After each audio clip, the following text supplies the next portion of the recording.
welcome to Bionicle 2015 Discussions. My name is Bionicle 1000, and man, it's been a long time since we've done one of these. And I'm Jardak, finally back in one of Bionicle's videos. Like a stubborn wart that just won't go away. You know you enjoy my company, and so do the fans. Anyway, for this week, we will be reviewing Bionicle 2015 The Winter Wave. Well, it's about freaking time! To keep this video at a reasonable length, we'll be dividing the review into two parts. The second part will be put up next week. For this part, we will be focusing primarily on the story aspect. Now, if you have watched my previous discussion videos on Bionicle 2015, you would know that one of my main concerns for this new rebooted line for Bionicle was that of the story. Whether or not it'd be just as epic as the 2001 to 2010 storyline. Now, this review is coming up before the release of the Bionicle 2015 books, so my opinions may change after I read those. This review will also contain spoilers from episodes 1 through 9 of the Bionicle 2015 storyline, so spoiler alert! With those things in mind, let's dive in! Dive! In the first episode of the Bionicle 2015 storyline, we are introduced to the lore of Akoto. The great beings, for lack of a better term, on this island are the mask makers, whose sole purpose is to make masks for the villagers. Sounds kinda boring, Ghost. When are we gonna get to the action? True, this does seem a bit simplistic, and the name mask maker isn't all that original, but keep this in mind, this is targeted to a younger demographic. Now, episode 1 focuses on two particular mask makers, Ikimu and Makuta. So, Lego took one of the most powerful beings in the Bionicle universe and turned him into a simple mask maker. What were they thinking? Well, obviously they were thinking of going back to Bionicle's roots.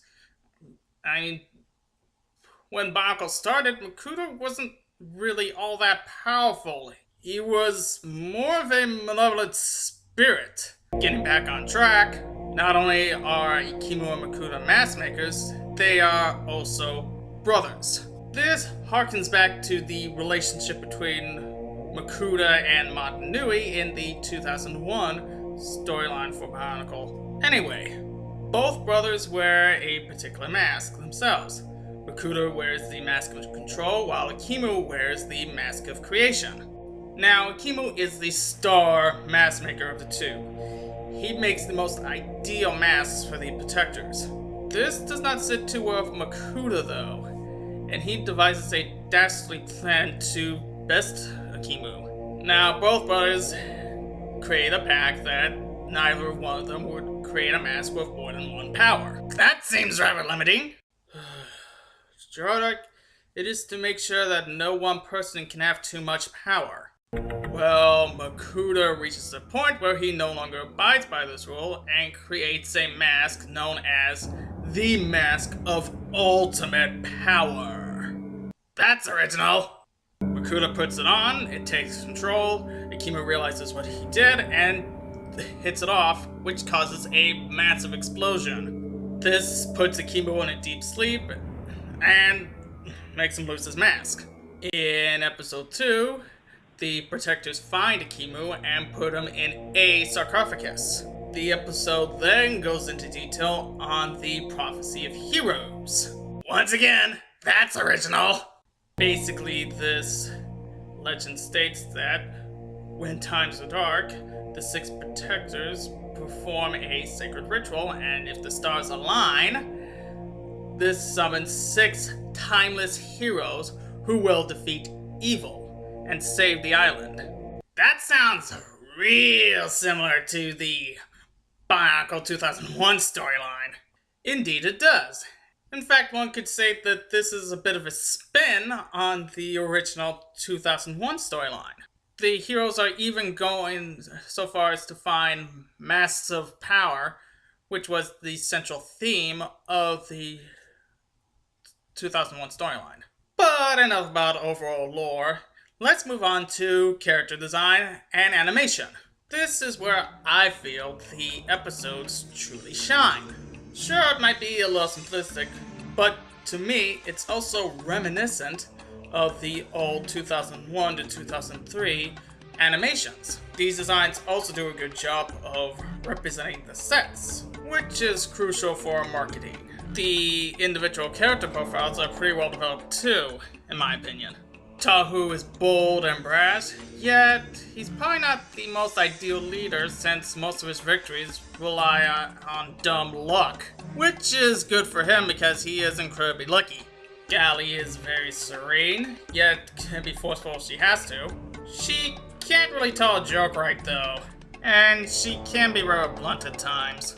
Lyra is a reckless daredevil, which can lead to great payoffs or horrible disasters. He's also quite the wise guy.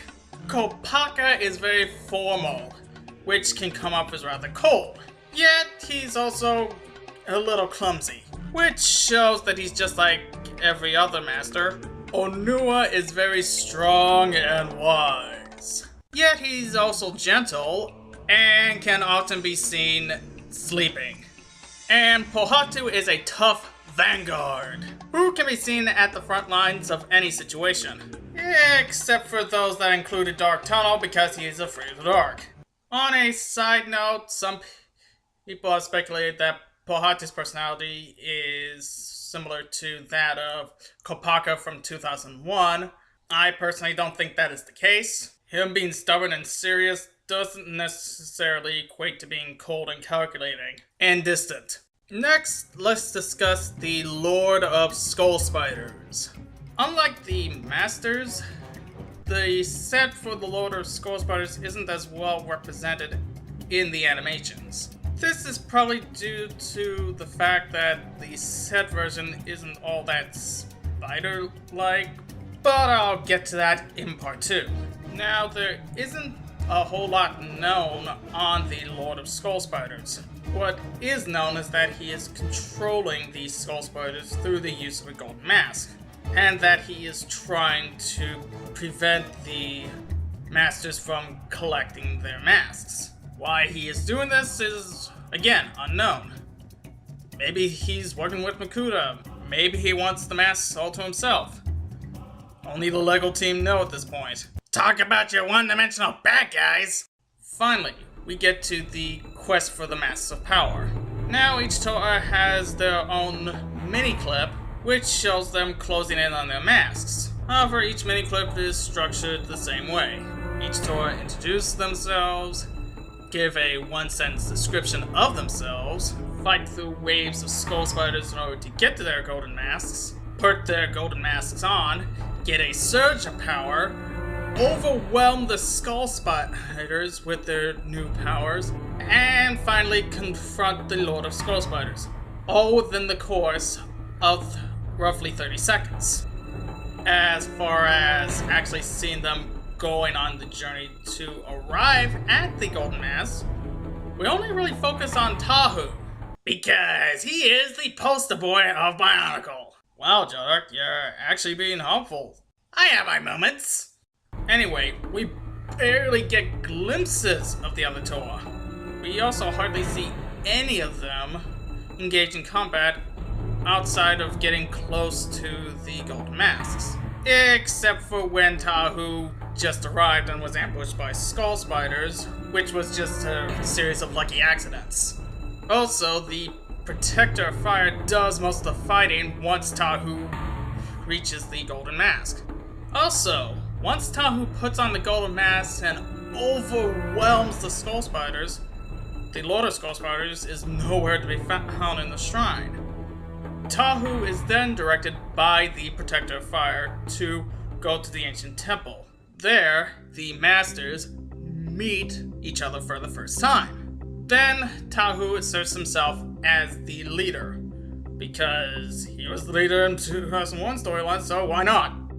This doesn't sit well with Kopaka, and he states this, which causes Tahu to get mad, and the two get into a scrap. This is only stopped by Onua, who pulls them off. Gali then suggests that they have a vote to see who would be the leader. This plan was put to the wayside because Pohatu spotted the Lord of Skull Spiders. At first, each Toad tries to attack the Lord of Skull Spiders individually, but he proves too cunning for any of them to do so. It is only through teamwork that they are actually able to defeat him. Wow, talk about your anticlimactic battles and more so obvious. I can't even make a joke for it. Tahu then hears the voice of Ikimo telling him to come find him. And that is where the episodes leave off. My overall opinions? This is rather disappointing. I mean, I love the lore they introduced, and the overall story arc. I also found this new take on the Toa/Masters to be highly refreshing, but the execution of these ideas leaves a lot to be desired. The story itself seems rather rushed, and I just don't feel that the characters have been well established. Even Tahu. In all honesty, there should have been a lot more than 9 short episodes. I haven't given up hope just yet, though. There are still a lot of ingredients that I do think could make this new line work. LEGO just has to work on its execution. Another thing worth mentioning is the Mask of Time. Throughout all 9 episodes, you can see its shape hidden in the background. Whether this is just an Easter egg or some future plot device is unclear. But considering that this is LEGO, I'm willing to deduce the latter. On an interesting side note, there was some unofficial comics released a while back. So does that mean that LEGO now has the story in comic form? These are unofficial, Jardark. As in, not sanctioned by LEGO. Oh. Anyway, these comics don't really have any words to them. They just depict the masters and their respective protectors going for their golden masks. What is interesting about these comics is the art design. It is very gritty, somewhat reminiscent of the comic book style in the previous years. The protectors are also roughly the same size as the masters themselves. There are also a few inaccuracies, but they are worth a look. A link to them will be in the description below. With that being said, I will bring this video to a close.